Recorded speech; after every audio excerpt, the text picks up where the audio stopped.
आज हम लोग जिस टॉपिक पे बात करेंगे वो है ब्रिटिश साम्राज्य की स्थापना। तो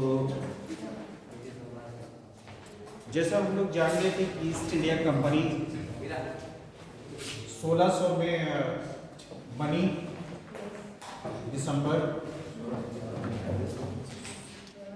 1600 में ईस्ट इंडिया कंपनी की स्थापना।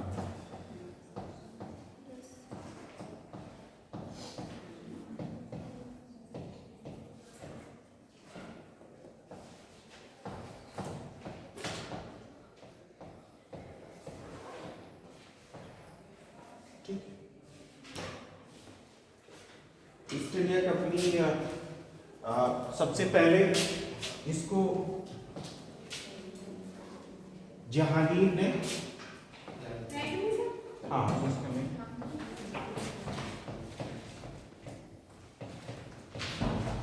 जहांगीर से अनुमति मिली है और इसके बाद एक मुगल रूलर और है फर्रुखशियर,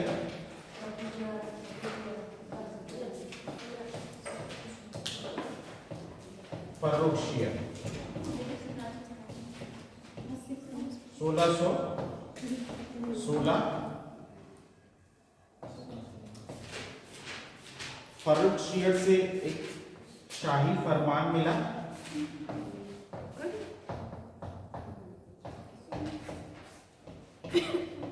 और इस 1616 में फर्रुखशियर से एक शाही फरमान मिला जिसके जरिए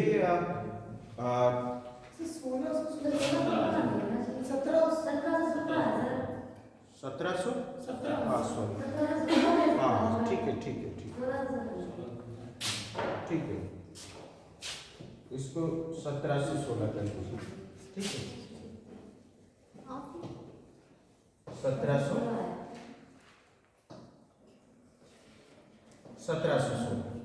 फर्रुखशियर। और इसमें बंगाल में व्यापार करने का एक अधिकार मिल जा रहा है।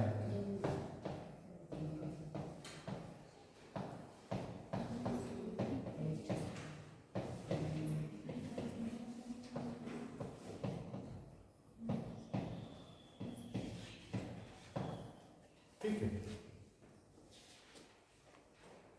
जहांगीर के दरबार में कौन आया था? थॉमस रो, ठीक है। और इस फर्रुखशियर से जो फरमान मिला, इस फरमान का इस्तेमाल वो बहुत लंबे समय तक करते रहे। कब तक करते रहे? ये जो फरमान मिल गया था फर्रुखशियर से, इसका जो इस्तेमाल है वो 1772-73 तक करते रहे, जब तक कि रेगुलेटिंग एक्ट नहीं पारित हुआ। 1773 में रेगुलेटिंग एक्ट पारित हुआ।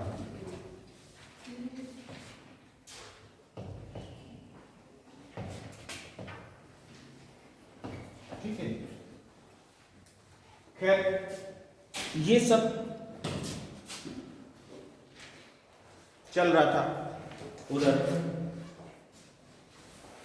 अब इसकी स्थापना कैसे हुई ब्रिटेन में?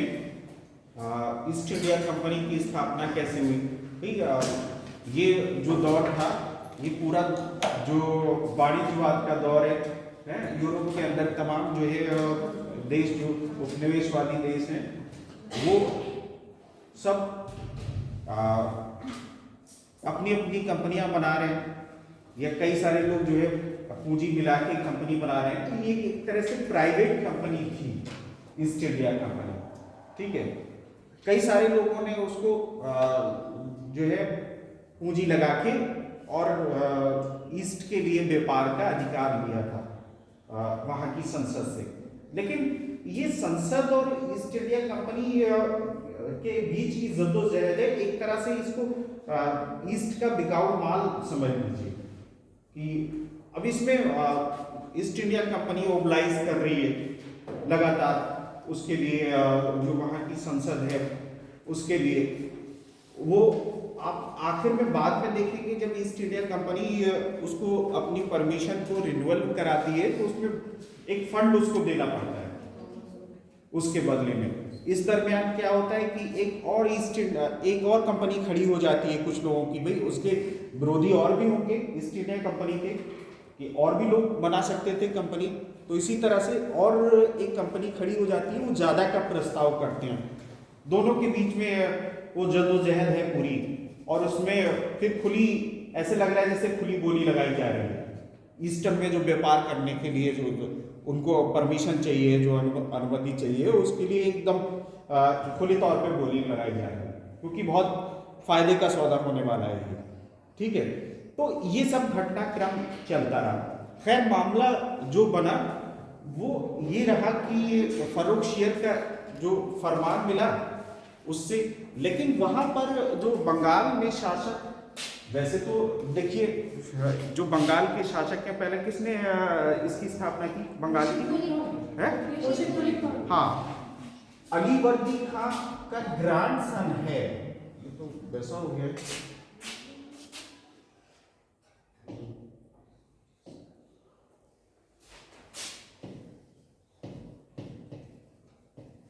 अलीवर्दी खां का नाम सुना होगा, इसका ग्रैंडसन था सिराजुद्दौला।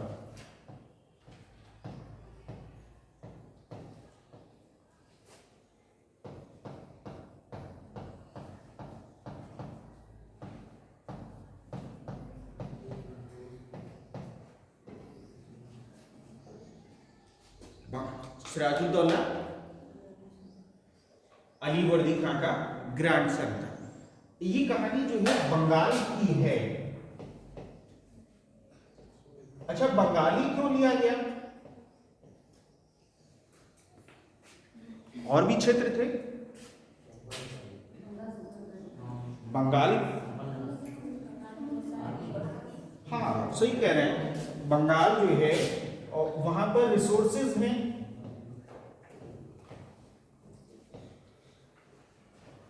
व्यापार जिन चीजों का होता था वो दक्षिण भारत नजदीक है, वहां है, तटवर्तीय क्षेत्र है, कोस्टल रीजन है,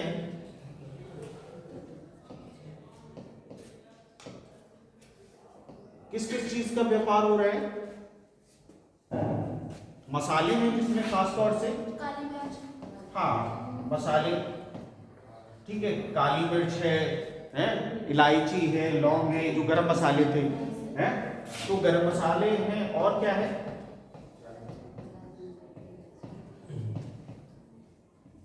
चंदन की लकड़ी है, क्यों?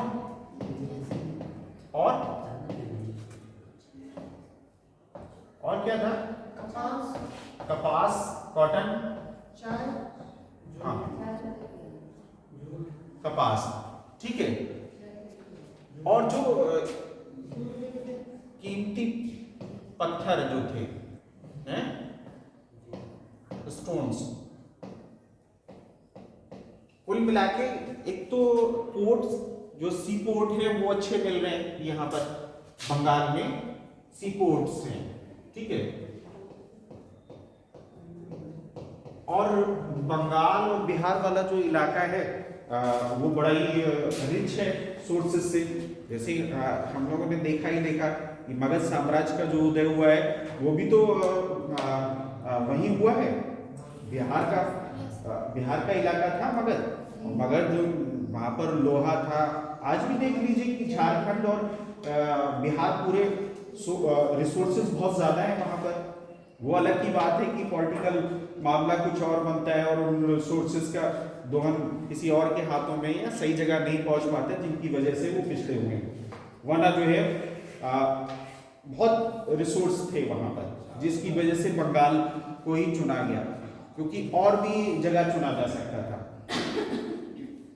अब ये सिराजुद्दौला, लेकिन ये देखिए कि बंगाल में अगर नैतिक रूप से देखा जाए तो किसका शासन है? मुगल बादशाह का है।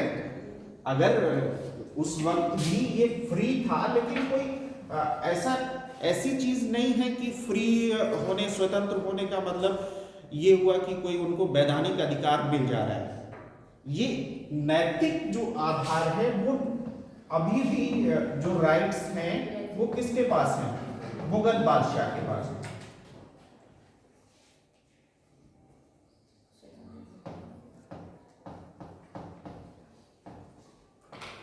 और इसीलिए फर्रुखशियर ने वो फरमान जारी किया है, और उस फरमान का फायदा ईस्ट इंडिया कंपनी उठा रही है कि किसी भी तरह का टैक्स बंगाल के नवाब को नहीं दे रही है। और ये वो कंपनी अपना फायदा तो उठा ही रही है, इसके अलावा कंपनी उस अधिकार को बेच दे रही है और लोगों के साथ में। जो स्थानीय व्यापारी हैं उनको भी, वो भी उसका फायदा उठा रहे हैं। उसके जो कर्मचारी हैं वो अपना निजी व्यापार भी कर रहे हैं। तो ये एक तरह से उसका श्रिंक हो गया है, जो टैक्स का मामला जो बनता है, जो टैक्स नहीं मिल रहा है बंगाल के शासक को, तो ये कब तक चलता? ये एक तरह से मनमर्जी थी। तो ये तो बात पुरानी हो गई कि टैक्स नहीं मिल रहा था, इतने दिनों से टैक्स नहीं मिल रहा था, तो और आगे भी टैक्स नहीं मिलता। लेकिन जो तात्कालिक कारण था वो क्या था? किलेबंदी है।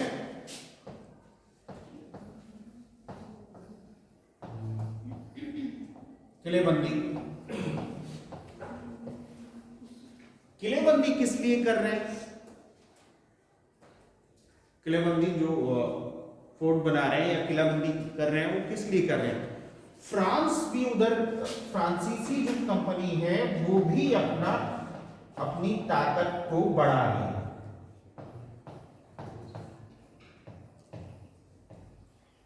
और फ्रांसीसी जो कंपनी है, उस फ्रांसीसी कंपनी से ब्रिटिश ईस्ट इंडिया कंपनी की प्रतियोगिता है और उनसे एक असुरक्षा की भावना है इनके अंदर।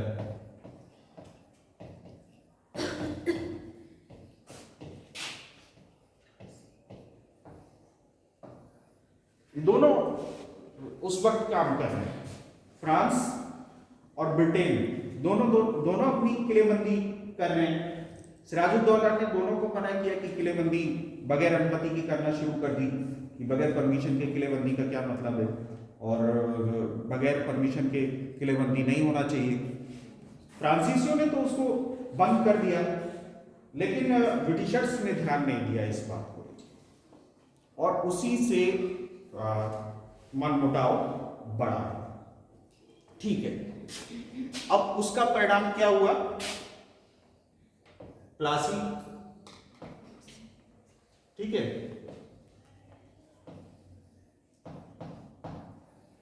प्लासी की घटना कब हुई?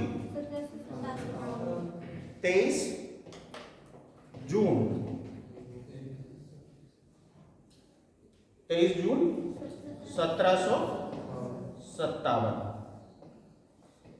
23 जून 1757 डेट भी याद रखनी है। कभी कभार 1757 में डिफरेंट डेट्स पूछ लेंगे, और ये समझ लीजिए कि माइलस्टोन है मॉडर्न इंडिया के लिए, तो इसमें डेट भी आपको याद होना चाहिए है। हाँ, किस कहाँ है ये? प्लासी बंगाल में, ठीक है, पश्चिम बंगाल में। जिला कौन सा है?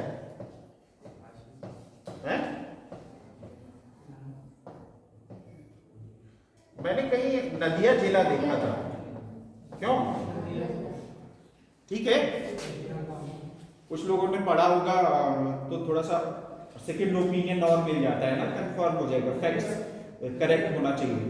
तो नदिया जिले में है प्लासी, और वहां पर युद्ध हुआ। सेनापति कौन था? हाँ, ईस्ट इंडिया कंपनी की तरफ से रॉबर्ट क्लाइव।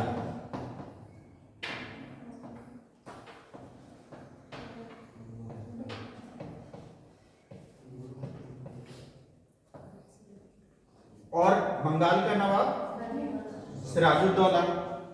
सिराजुद्दौला का सेनापति कौन था? मीर जाफर। मीर जाफर,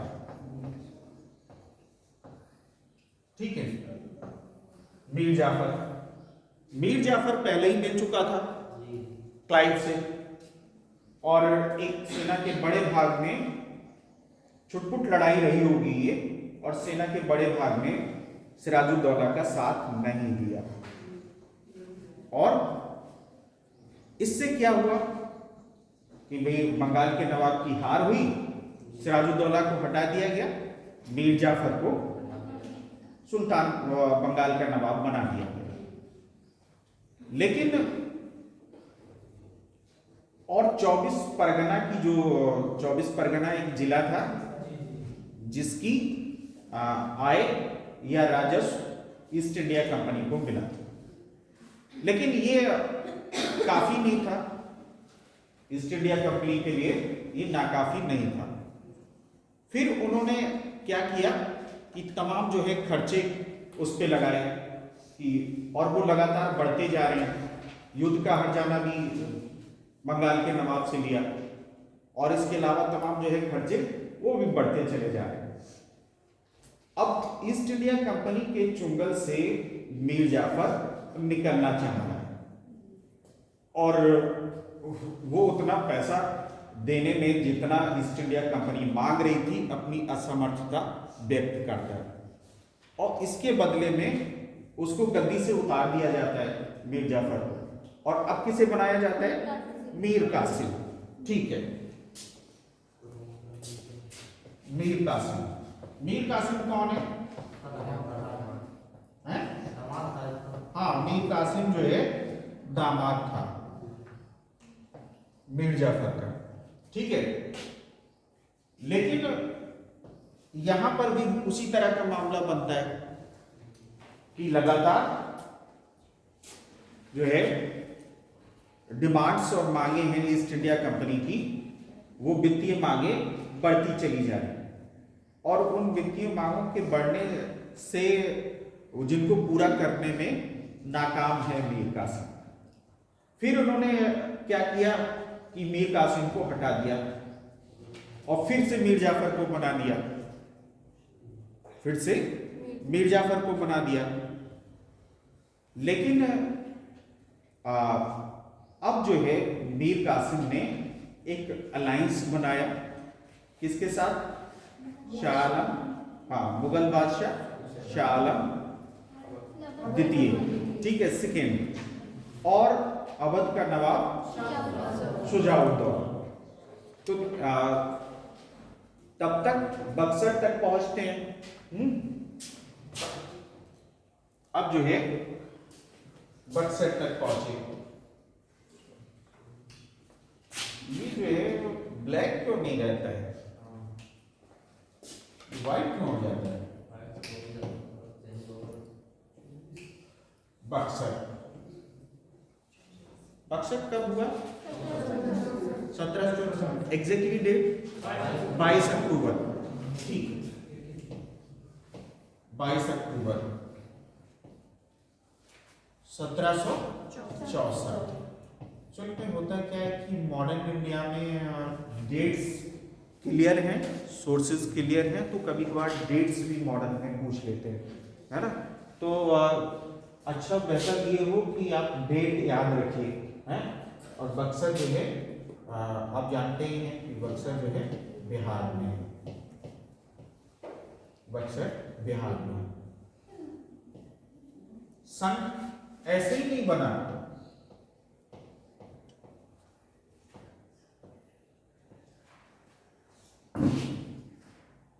इसमें संघ में शाह आलम,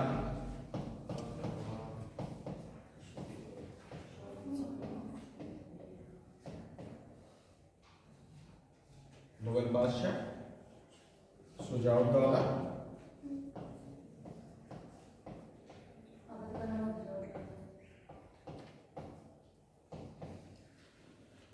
और मीर कासिम।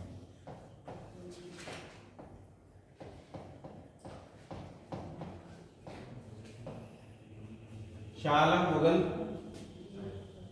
बादशाह हैं, शुजाउद्दौला अवध का नवाब है, मीर कासिम बंगाल का पच्चूत नवाब है जिसकी जगह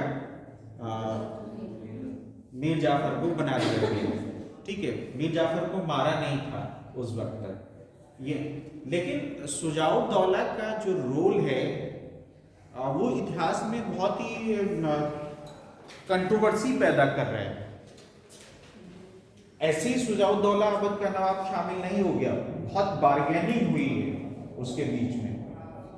वो बिहार भी चाह रहा है कि अगर जो जीत का परिणाम है, युद्ध का परिणाम अगर फेवर में रहता है संघ के, तो 3 करोड़ रुपया उसको मिलेगा। वो पहले इस बात की शर्त लगा देता है कि 3 करोड़ रुपया मुझे दिया जाए और बिहार का जो क्षेत्र है वो अवध में शामिल हो जाए, तो उसके बदले में वो तैयार होता है। तो शुजाउद्दौला का जो रोल है इतना आसान नहीं है। दोनों के बीच में जो ये अलायंस बनता है उसमें बहुत बार्गेनिंग होती है, तो लंबी चौड़ी बार्गेनिंग के बाद वो ये शामिल होता है। लेकिन फिर जो है जो परिणाम होना था वही हुआ। ईस्ट इंडिया कंपनी की तरफ से कौन है? Thomas Munro.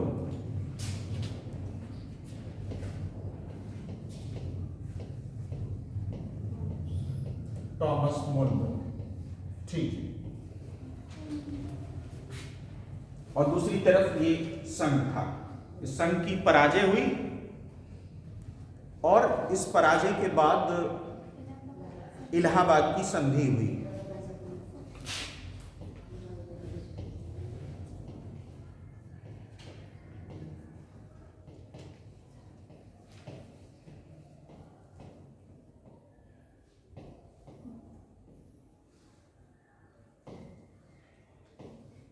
(1765)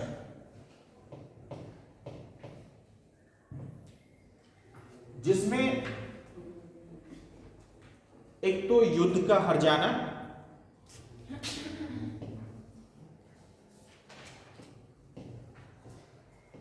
वो किसे देना पड़ा?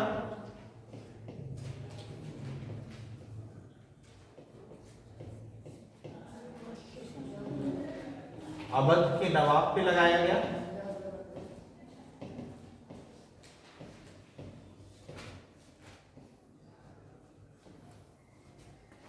ईस्ट इंडिया कंपनी को दीवानी अधिकार मिले। कहां कहां के? हाँ ठीक है, पूछ लेंगे ना इसको। बंगाल, बिहार और उड़ीसा।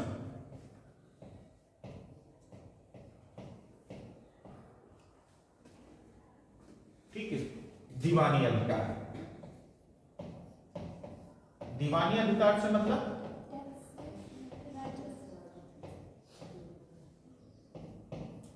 दीवानी अधिकार मतलब राजस्व एकत्रित करने का है। राजस्व एकत्रित,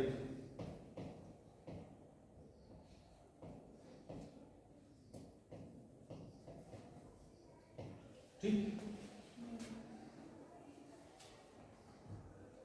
और बाकी जो मामले रहे वो किसके अधीन रहे? प्रशासनिक और न्यायिक बचा वो बंगाल के अधीन रहेंगे। प्रशासनिक और न्यायिक,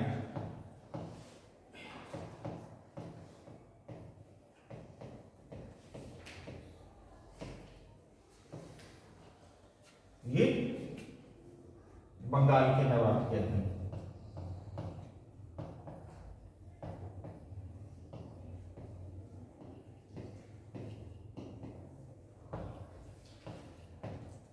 ये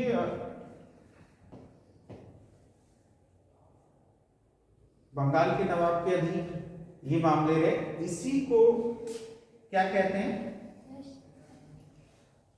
डुअल गवर्नमेंट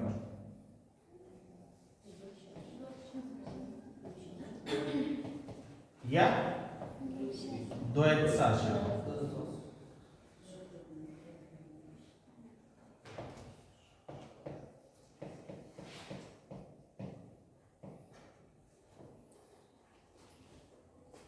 इसमें कुछ करना ही नहीं था।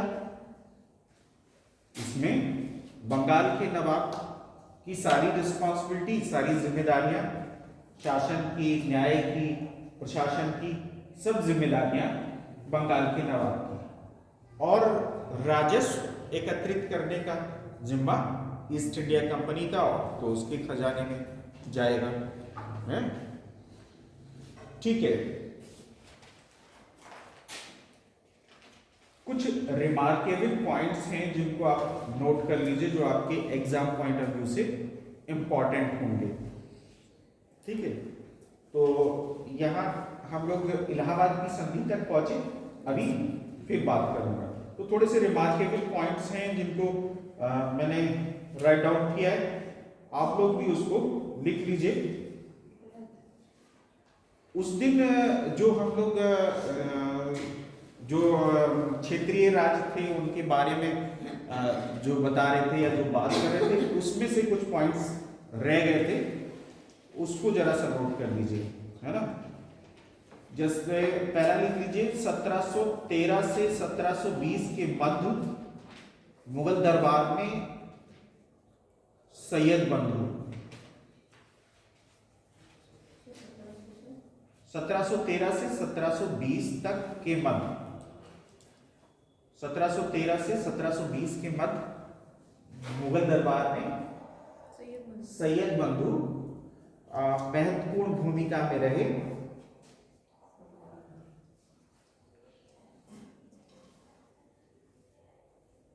सैयद बंधु महत्वपूर्ण भूमिका में रहे। इन सैयद बंधुओं का नाम आप लिख लीजिए ब्रैकेट में, अब्दुल्ला खां और हुसैन अली खां। हाँ, अब्दुल्ला खां और हुसैन अली खां, किंग मेकर भी इन्हें कहा जाता है। ठीक है, उन्हें किंग मेकर भी कहा जाता है। सर अब्दुल्ला खां, हाँ, अब्दुल्ला खां और हुसैन अली खां, अब्दुल्ला खां और हुसैन अली खां। ठीक है, तो सैयद बंधु हैं जो किंग मेकर की भूमिका में रहे, इसलिए इनको किंग मेकर भी कहा जा रहा है। और ये हिंदुस्तानी गुट के हैं। उस वक्त मुगल दरबार में 3 गुट थे, एक तो ईरानी, एक तुरानी और हिंदुस्तानी। तो हिंदुस्तानी गुट का जो नेतृत्व कर रहे थे वो सैयद बंधु कर रहे थे, और उन सैयद बंधुओं का नाम आपसे पूछ लिया जाएगा, तो आपको इनके नाम पता होना चाहिए कि अब्दुल्ला खां और हुसैन अली खां, और उन्हें किंग मेकर भी कहा है। ठीक है, नेक्स्ट पॉइंट लिख लीजिए कि अवध के वजीर सफदरजंग,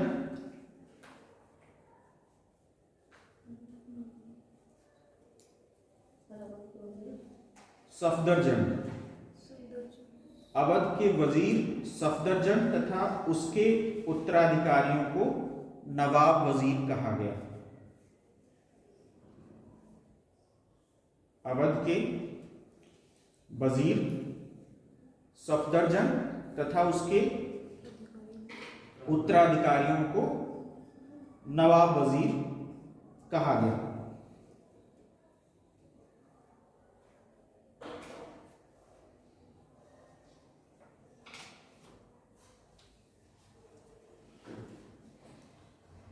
नेक्स्ट लिख लीजिए, 1819 में सादत खां,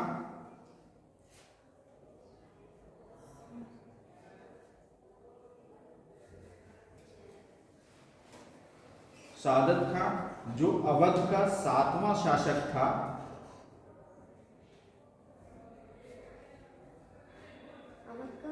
सातवां, 7th 7वां शासक था, ने राजा की उपाधि ग्रहण की थी।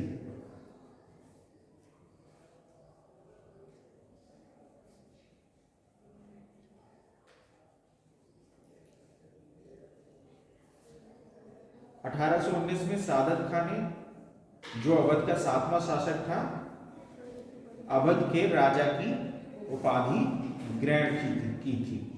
नेक्स्ट लिख लीजिए अजीत सिंह जयसिंह सेकेंड, अजीत सिंह जयसिंह द्वितीय और दुर्गादास ने 1708 में मुगलों के विरुद्ध एक गठजोड़ बनाया था। 1708 में अजीत सिंह हैं, जयसिंह द्वितीय हैं और दुर्गादास राठौर, इन्होंने मुगलों के खिलाफ 1708 में एक गठजोड़ बनाया। ठीक है, एक जाट नेता का जिक्र किया था हमने, सूरजमल है। तो इसमें बहुत सारे लोग जानते होंगे, सूरजमल जाट को अफलातून भी कहा जाता है? अफलातून लिख लीजिए अगर नहीं आपको पता है तो। जाट नेता सूरजमल को उसकी बुद्धि, चतुराई तथा स्पष्ट दृष्टि के कारण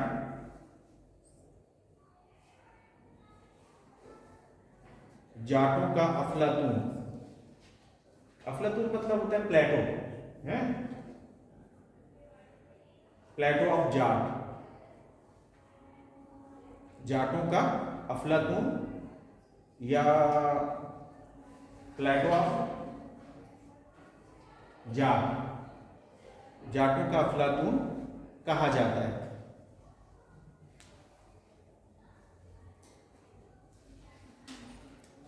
नेक्स्ट लिख लीजिए जाट नेता बदन सिंह को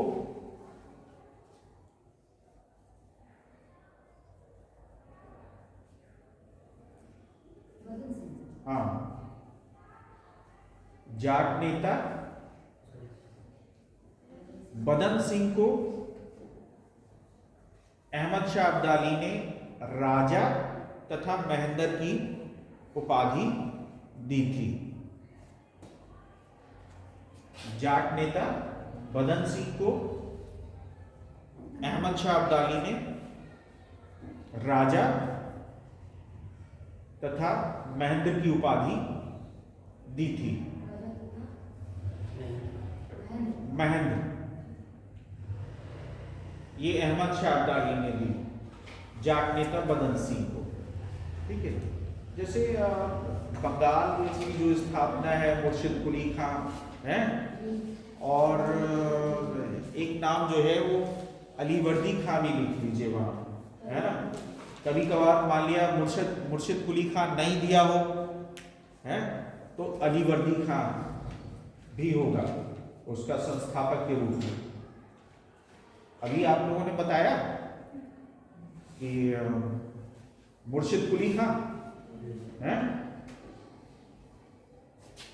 1717 में, तो वहाँ जहाँ ये फैक्ट आपने किया हो या उसको कहीं भी आप इंडिकेशन बना के लिख लीजिए, दो नाम आप याद रखिए संस्थापक के तौर पे।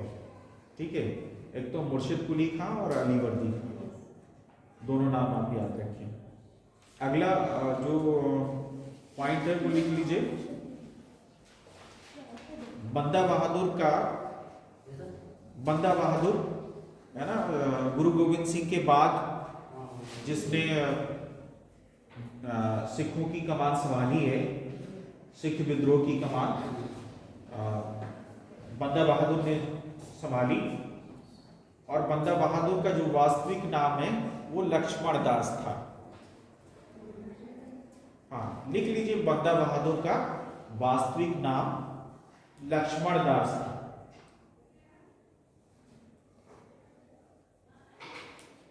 ठीक है, कहीं पूछ लिया जाएगा रेयर फैक्ट्स में, तो आपको पता होना चाहिए कि बंदा बहादुर का वास्तविक नाम जो है लक्ष्मण दास था। और गुरु गोविंद सिंह की मृत्यु के बाद जो सिख मूवमेंट था, उस सिख मूवमेंट को मुगलों के खिलाफ आगे बढ़ाने का काम बंदा बहादुर ने किया। ठीक है, तो उसका वास्तविक नाम जो है वो लक्ष्मण दास था।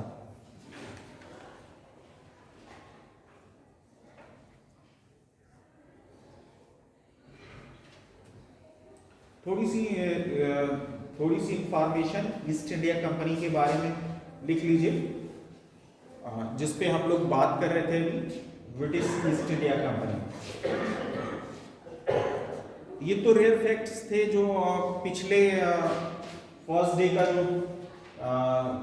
जो क्लास था उसके छूटे हुए थे, कुछ फैक्ट्स छूट गए थे जिनको मैंने लिखा था, तो वो आपके साथ शेयर कर रहा था। अब जो है ब्रिटिश ईस्ट इंडिया कंपनी के बारे में कुछ इंफॉर्मेशन है जो एग्जाम पॉइंट ऑफ व्यू से आपके लिए इंपॉर्टेंट हो सकती है। ठीक है, तो ये ऊपर डाल दीजिए, ब्रिटिश ईस्ट इंडिया कंपनी की स्थापना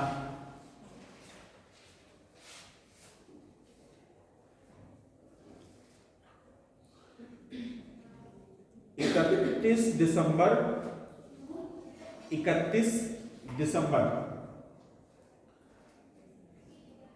दिसंबर 1600 को एक शाही आदेश पत्र द्वारा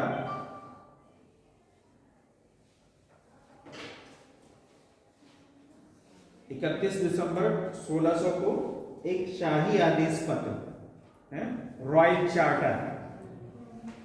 शाही आदेश पत्र का मतलब हुआ, ब्रैकेट में लिख लीजिए, रॉयल चार्टर है।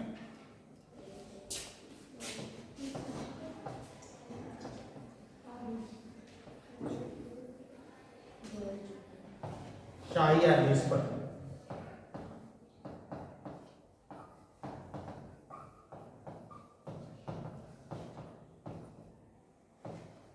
शाही आदेश पत्र, ठीक है, रॉयल चार्टर के द्वारा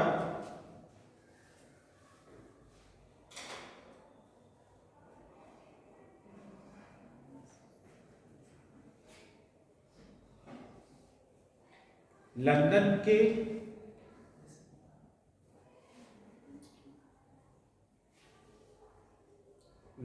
के उन सौदागरों की एक संयुक्त स्टॉक कंपनी के रूप में ब्रिटिश ईस्ट इंडिया कंपनी की स्थापना हुई।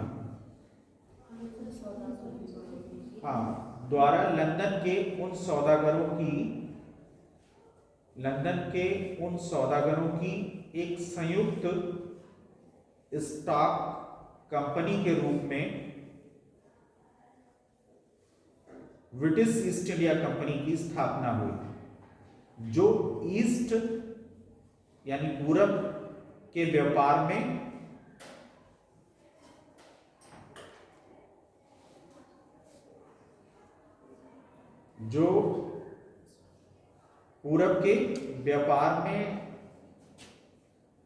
डचों की प्रतियोगिता का मुकाबला करना चाहते थे। जो पूरब के व्यापार में डचों की प्रतियोगिता का मुकाबला करना चाहते थे।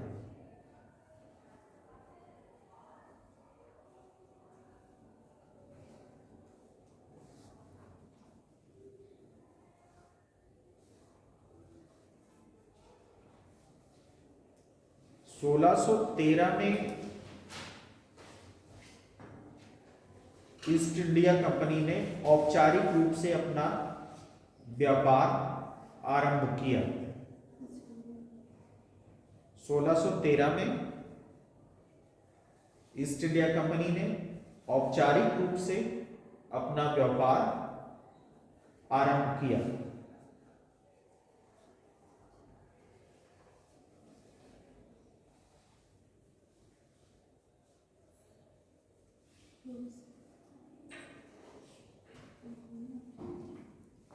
औपचारिक रूप से 1613 में व्यापार करना आरंभ किया।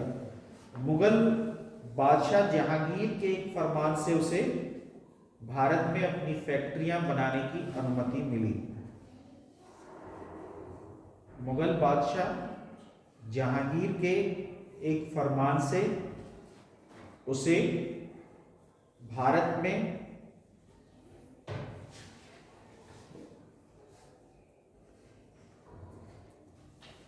भारत में अपनी फैक्ट्रियां बनाने की अनुमति मिली। फैक्ट्री से ताल्लुक क्या है? स्टोरेज, वेयर हाउस है, मतलब गोदाम है एक तरह से। देखो फैक्ट्री का मतलब कारखाना नहीं है उस वक्त। कंफ्यूजन नहीं है कि फैक्ट्री बनाना है तो फिर वहां पर माल बनता था। हम लोग फिर बात करेंगे कि पता लगा रॉ मटेरियल यहाँ से जाता था, है ना। तो क्लियर होना चाहिए कि ये जो है वेयर हाउस है, एक तरह से गोदाम है जहाँ पर माल को रखा जाता है। तो ये आपने लिखा। और पहली फैक्ट्री सूरत में बनाई गई। ईस्ट इंडिया कंपनी द्वारा पहली फैक्ट्री सूरत में बनाई गई। इसी सीरीज में, इसी कड़ी में आगे लिख लें। 1617 में जहांगीर ने अपने दरबार में अंग्रेजों के आवासी दूत के रूप में सर टॉमस रो का स्वागत किया।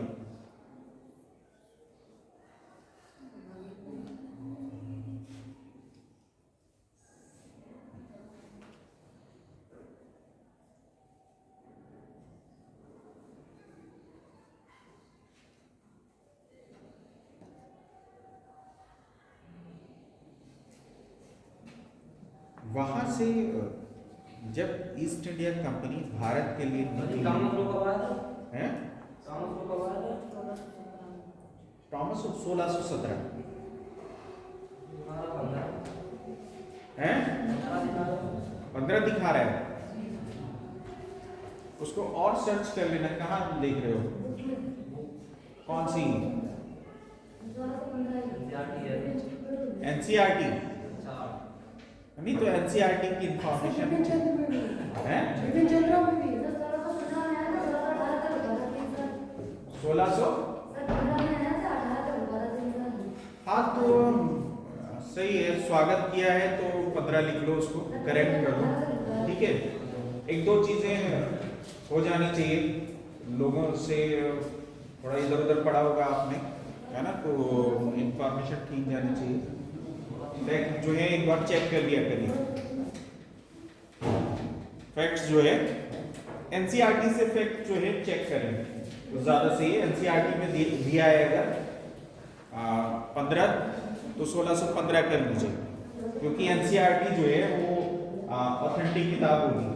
खासतौर से अगर कमीशन का एग्जाम दे रहे हैं तो भाई वो सरकारी किताब है और वो ज़्यादा ऑथेंटिक है।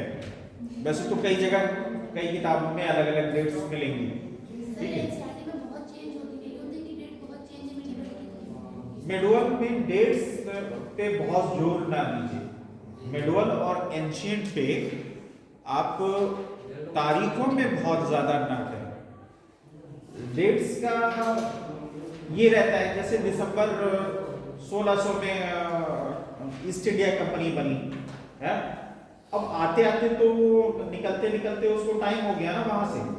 तो अगर ब्रिटेन में इस चीज को, सवाल को देखें, अगर ब्रिटेन में ईस्ट इंडिया कंपनी की स्थापना है तो वो 1600 में होगी, लेकिन भारत आते आते वो 1613 हो जा रही है। तो इस तरह से अगर सवाल जिस तरह से आया है तो कई बार एक्चुअल में उस सवाल को कई दफे पढ़ लें कि उस सवाल में क्या भी पूछना चाह रहा है एग्जैक्टली, तो वो बात क्लियर हो गई, है ना। तो ये होता है ना कि चलते चलते वहां से चले तो यहाँ तक टाइम हो गया, है ना। तो इस तरह से डेट्स जो है बदल जाती हैं और वो किस रूप में दी हुई है किताब में, कौन सी किताब में, वो अलग अलग हो जाती है कभी कभार। तो इसमें ये देख लें। खैर ये समझ लीजिए कि शुरुआत में ये 1784 तक का जो मामला है, जब तक पिट्स इंडिया एक्ट पारित नहीं होता तब तक ईस्ट इंडिया कंपनी की हिस्ट्री क्लास है, लेकिन ये तो अभ्युदय योजना वाली है।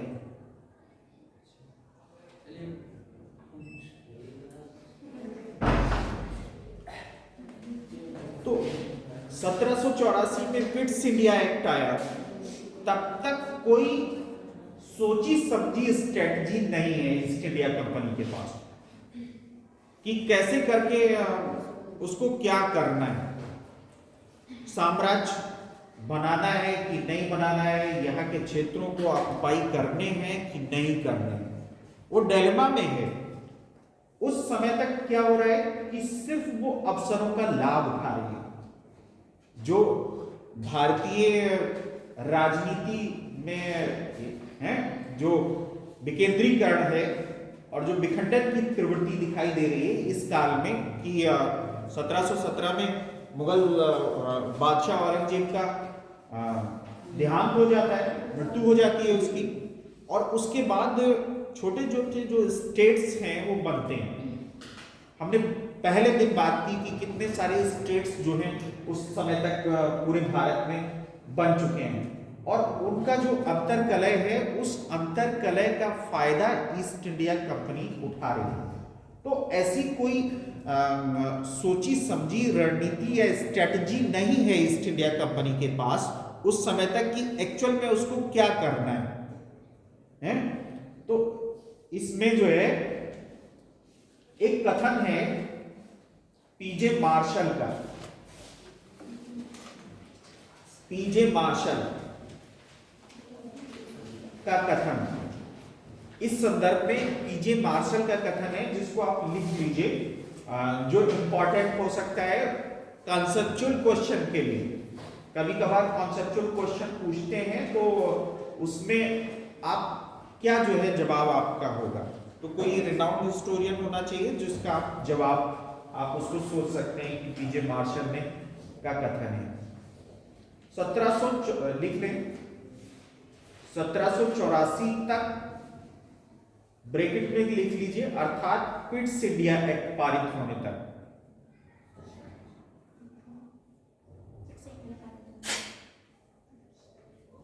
पिट्स इंडिया एक्ट पारित होने तक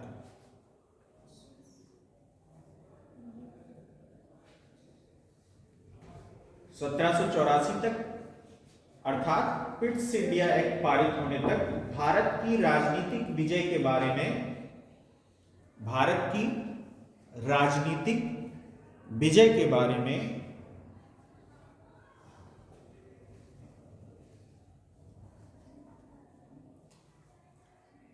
अंग्रेजों की कोई निश्चित या सुसंगत नीति नहीं थी।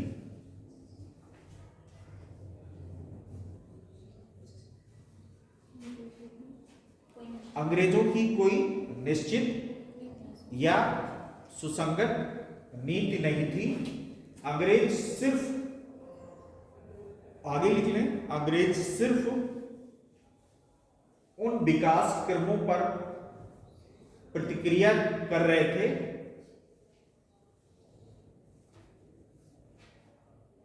अंग्रेज सिर्फ उन विकास क्रमों पर प्रतिक्रिया कर रहे थे और अपने रास्ते में आने वाले अवसरों का लाभ उठा रहे थे।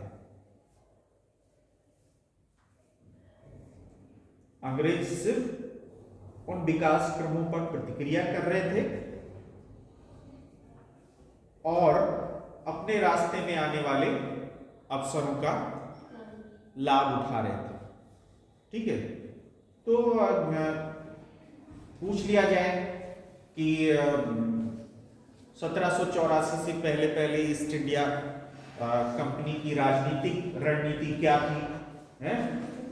इस तरह से कॉन्सेप्चुअल क्वेश्चन कोई पूछ लिया जाता है तो उसमें यही है कि जो उनको भारतीय राजनीति से जो अवसर मिल रहे थे और यहाँ की परिस्थितियों से जो अवसर मिल रहे थे, उन अवसरों का लाभ वो उठाने का प्रयास कर रहे थे और जिस तरह से उनको अवसर मिलते गए उस तरह से उसका वो लाभ उठाते रहे राजनीतिक तौर से।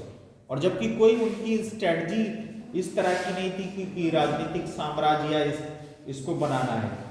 ठीक है, ये जो है पीजे मार्शल का कथन है। एक और स्टेटमेंट लिख लीजिए सीए बेली का, सीए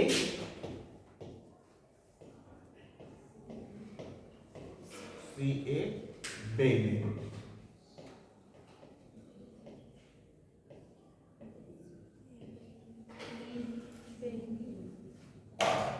सीए बेली का कथन, हाँ,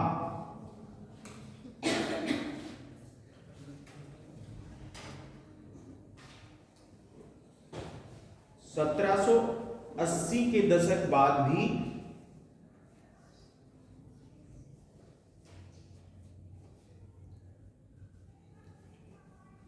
1780 के दशक बाद भी साम्राज्य का प्रसार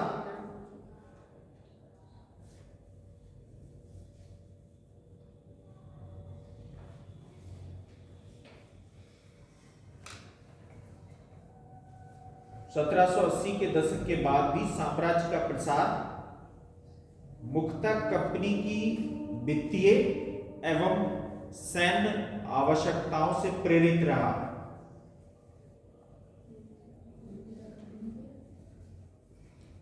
कंपनी की वित्तीय एवं सैन्य आवश्यकताओं से प्रेरित रहा।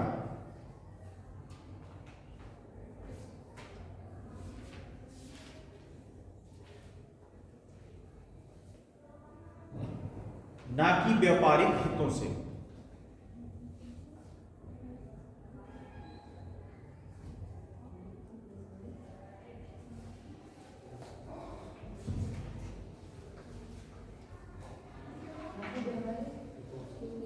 ना कि व्यापारिक हितों से।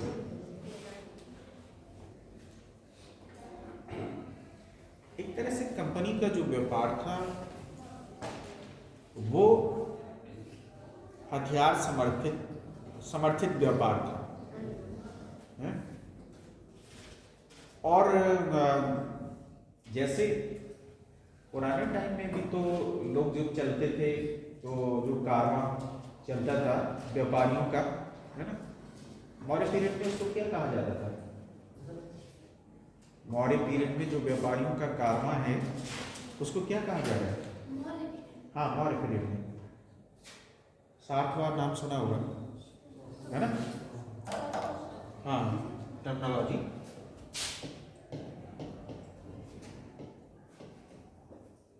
ठीक है, आपने मौर्य टर्मिनोलॉजी में आप लोगों ने पढ़ा सातवां व्यापारियों का कारवां है, तो उसमें भी तो सुरक्षा की दृष्टि से, है ना, सैनिक रखे जाते थे। तो ये एक तरह से हथियार समर्थित व्यापार होता था। कंपनी का जो व्यापार है वो हथियार समर्थित व्यापार है, और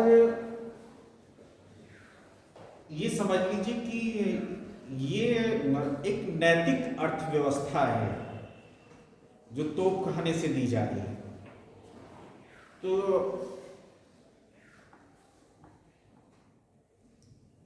और कंपनी और अगर कंपनी और क्राउन के जो रिलेशन है वो क्या है? क्राउन मतलब ब्रिटिश क्राउन। कंपनी और क्राउन के जो संबंध हैं वो भी परस्पर जो है हितकारी हैं। ठीक है, तो लिख लीजिए।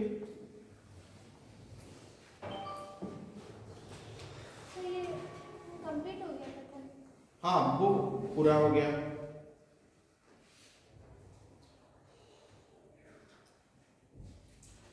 क्राउन और क्राउन मतलब तख्त, ठीक है?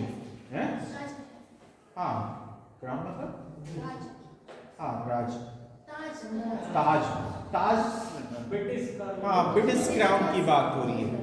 क्राउन मतलब ब्रिटिश क्राउन, यानी क्राउन और कंपनी का ये संबंध परस्पर लाभकारी था।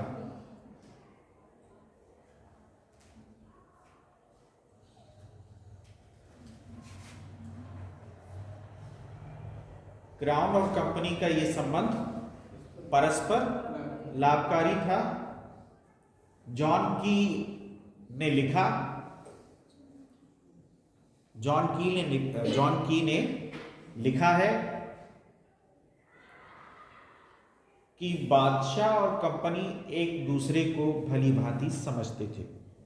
अब ये स्टेटमेंट जरूर है जॉन की का, लेकिन इसमें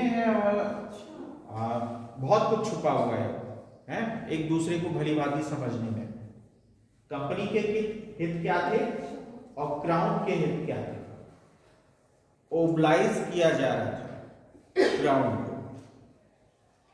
उस और लगातार जो है यहां से मोटी मुद्रा दी जा रही है भारत से, और इसके अलावा परमिशन देने के लिए भी, रिन्यू कराने के लिए भी बहुत पैसा और बार्गेनिंग चल रही है, ठीक है।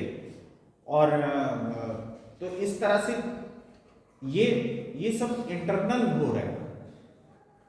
क्राउन और कंपनी के बीच जो पैसे का लेन देन है वो खुले तौर पे तो नहीं है, वो आंतरिक एक मामला है, इंटरनली ये चीज हो रही है। जैसे जो कंपनी फरोख्त शेयर के फरमान से जो पैसा कमाती थी वो सिर्फ उतने भर तक नहीं था कि कंपनी के जो चुनिंदा अधिकारी है, जो व्यापारी हैं, उनको व्यापार करने की सहूलियत मिले और उस पर वो टैक्स ना, इंटरनल टैक्स ना पे करना पड़े। उतना होता तो काफी था, वो ना काफी नहीं होता वो, लेकिन इसके बावजूद वो अपने स्तर पे उसको बेचते थे 10 टके, और 10 टके के सहारे जो है कोई भी व्यापार करने लगता था। उससे अल्टीमेट जो था वो नुकसान राज्य को हो रहा है, यानी बंगाल को। अगर बंगाल के भीतर व्यापार की बात हो रही है तो वो नुकसान पूरा जो है बंगाल को हो रहा है।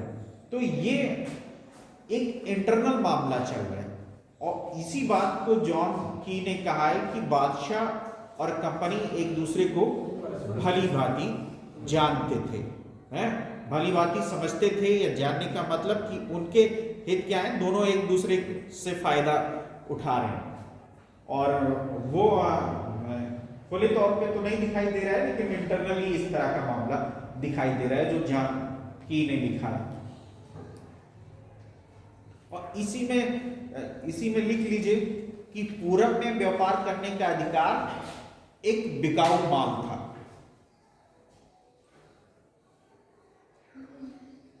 पूरब में व्यापार करने का अधिकार एक बिकाऊ माल था, ओपन मार्केट बन गया जैसे कि उसकी बोली लगाई जा रही है।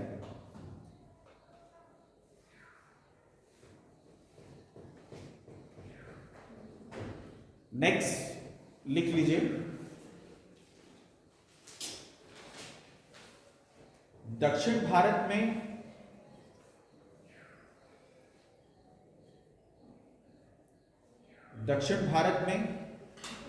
फ्रांसीसियों की विजयों ने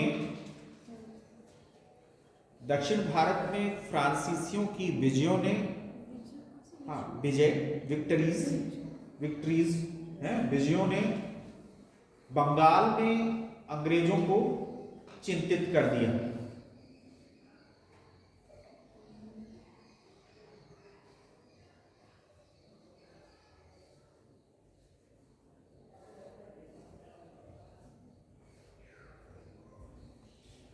अंग्रेज, इसी में लिखते जाइए जरा सा, थोड़ा सा लंबा हो जाएगा। अंग्रेज 1755 में नवाब की अनुमति के बिना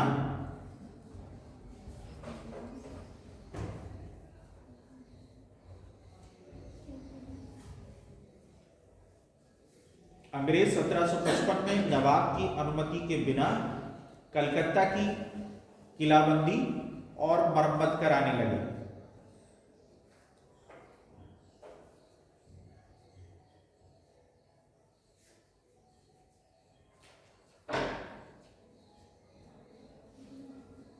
किसी क्लास को अब उदय योजना आज,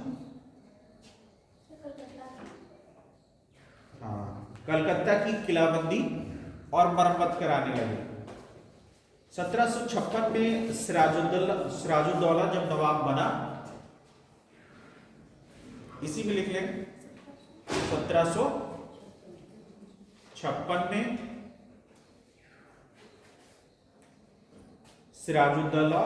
सिराजुद्दौला जब नवाब बना और उसने दस्तकों के दुरुपयोग को एकदम रोककर क्या लिखा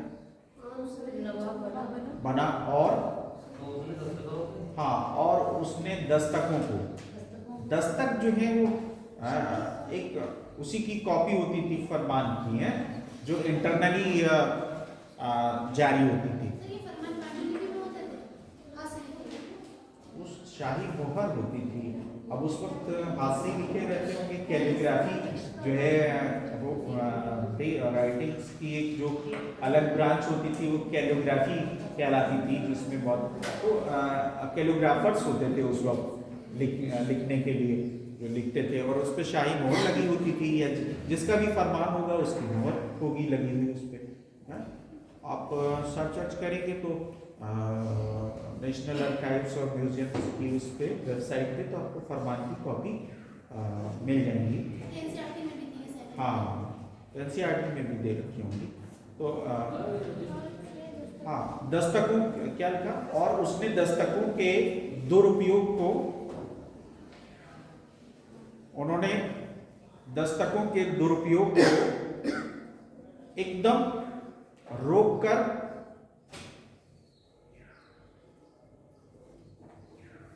दस्तकों के दुरुपयोग को एकदम रोककर अंग्रेजों के निजी व्यापार को पूरी तरह रोक देने की धमकी दी। अंग्रेजों के निजी व्यापार को पूरी तरह रोक देने की, अंग्रेजों के निजी व्यापार को पूरी तरह से रोक देने की धमकी दी, जिसके कारण ये टकराव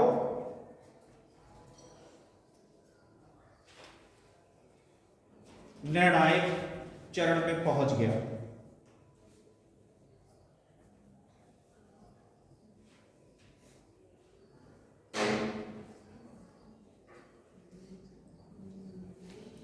मनमुटाव का तात्कालिक कारण, ये प्लासी के बैकग्राउंड की बात हो रही है, ठीक है। प्लासी का जो युद्ध हुआ उसका जो बैकग्राउंड था वो क्या था, है?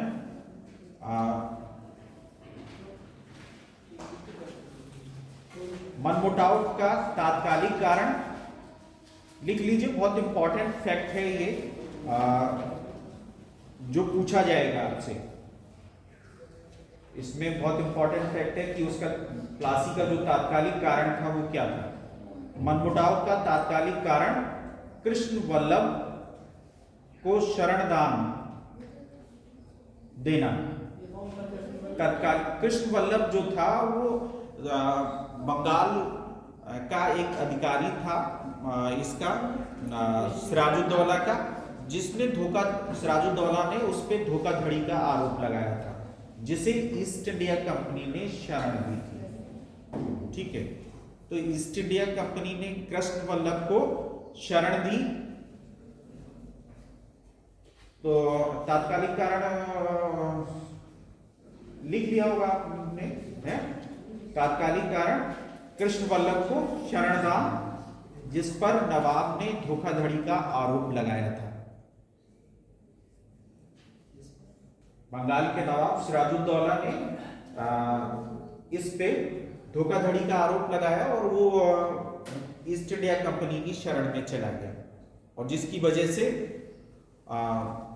वो तात्कालिक कारण है प्लासी का। और साथ में कलकत्ता की नई किलाबंदी, इसी के साथ साथ तात्कालिक कारण में कॉमा लगा के लिख लीजिए कलकत्ता की नई किलाबंदी, ठीक है। कलकत्ता की नई किलाबंदी।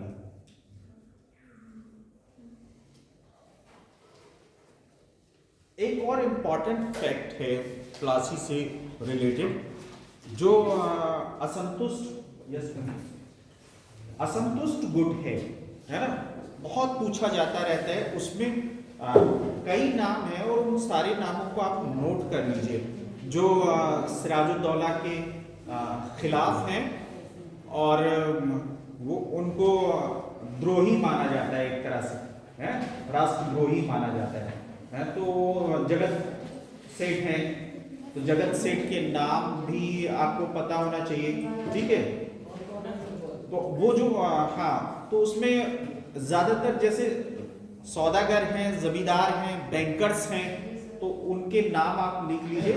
जगत सेठ बंधु, जगत सेठ बंधु हैं। उसमें जगत सेठ बंधु में दो नाम हैं, मेहताब राय और स्वरूप चंद।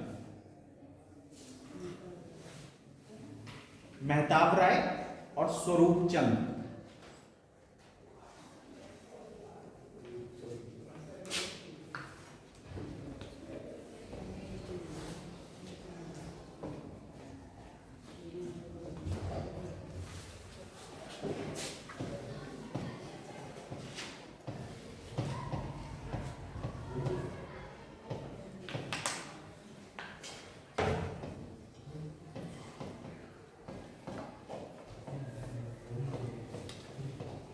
तो जगत बंधु हो गए।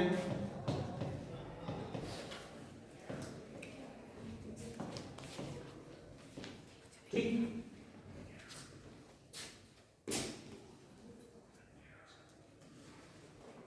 राजा जानकी राम, राजा जानकी राम,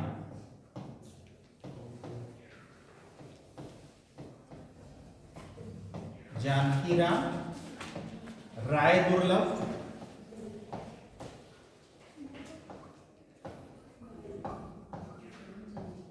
ठीक है, राय दुर्लभ,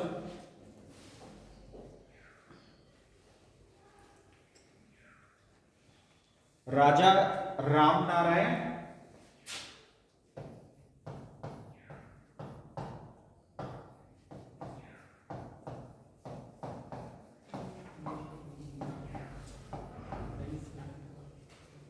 और राजा माणिक चंद, ठीक है।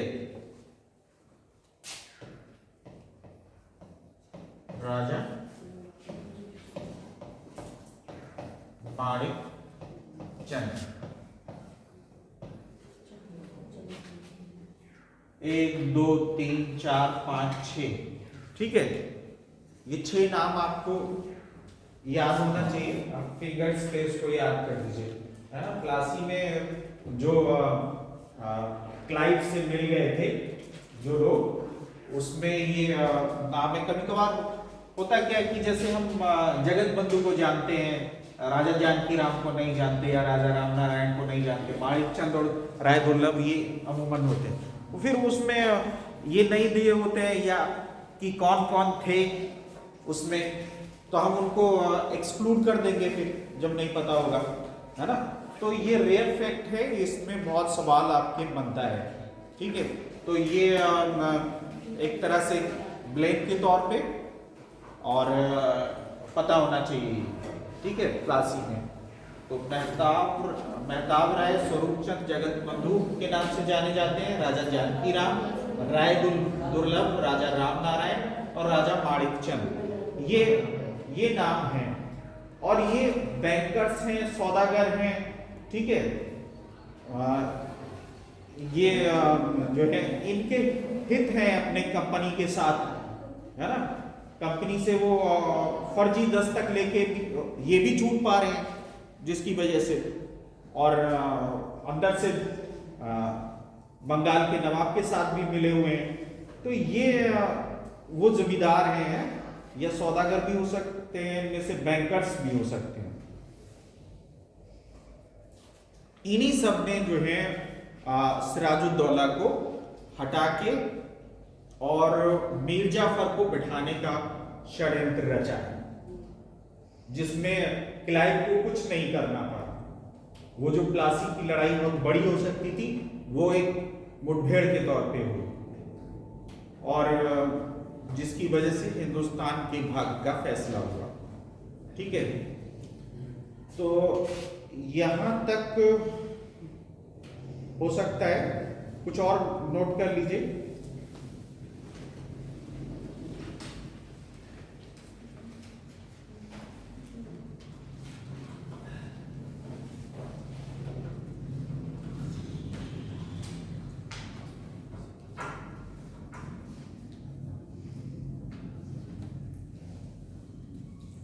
इसके बाद का जो दौर चल रहा है वो प्लासी लूट का दौर है, ठीक है। और उस लूट में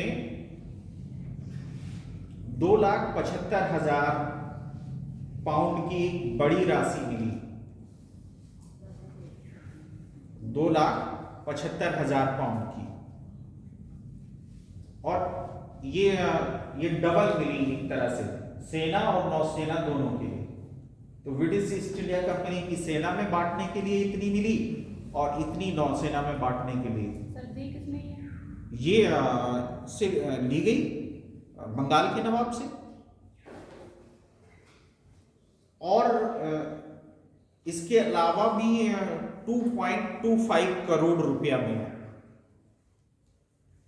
ये तो नौसेना में की जो युद्ध का हर्जाना उसके तौर पे लिया गया, और इसके अलावा भी कंपनी के लिए 2.25 करोड़ रुपए मिले।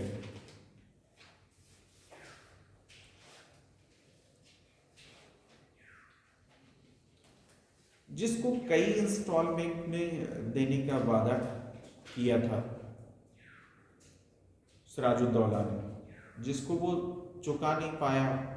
इसी की वजह से तो फिर उन्होंने उनके दामाद मीर कासिम को बिठा दिया, और वो रकम मीर कासिम से वसूली जानी थी, वो उसने भी अपनी असमर्थता जाहिर की, और फिर वो फिर से उन्होंने मीर जाफर को बिठा दिया है, और फिर अलायंस बनाया है मीर कासिम ने शाह आलम के साथ,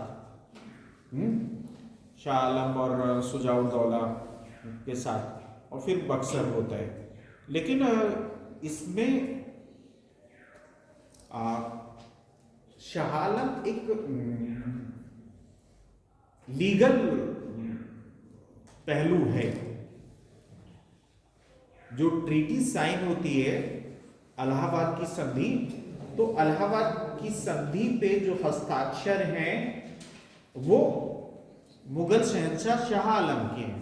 कभी कभार पूछ लिया जाएगा कि संघ था, यूनियन थी, सबके हस्ताक्षर होना चाहिए, लेकिन उस पे जो हस्ताक्षर किए गए वो शाह आलम सेकंड की तरफ से किए गए, जो मुगल शहंशाह है अभी। तो नैतिक आधार अभी भी उसका बना हुआ है, तो वो ज्यादा वैल्यूएबल हो रही है ना।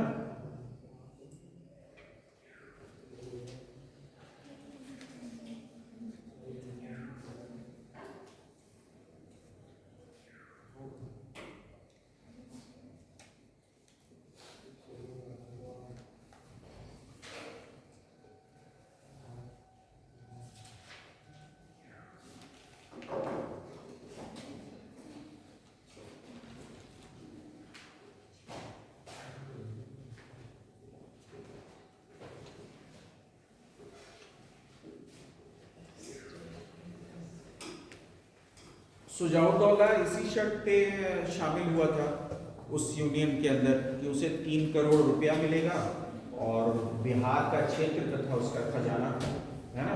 ये बात पहले जब शुरू किया था हमने बता चुके थे। वो भी एक रेयर फैक्ट में कभी कभार पूछा जा सकता है कि उनके बीच में जो संघ बना था, है ये अलायंस, और उस अलायंस में क्या वादा किया गया था, सुजाउद्दौला किस शर्त पे लागू हुआ था। तो सुजाउद्दौला को 3 करोड़ रुपया और बिहार का क्षेत्र और उसका खजाना ये देने का वादा किया गया था, जिस बहुत बारगेनिंग चली, बहुत लंबी चौड़ी मीटिंग्स हुई थी, तब जाके सुजाउद्दौला उसमें शामिल हुए।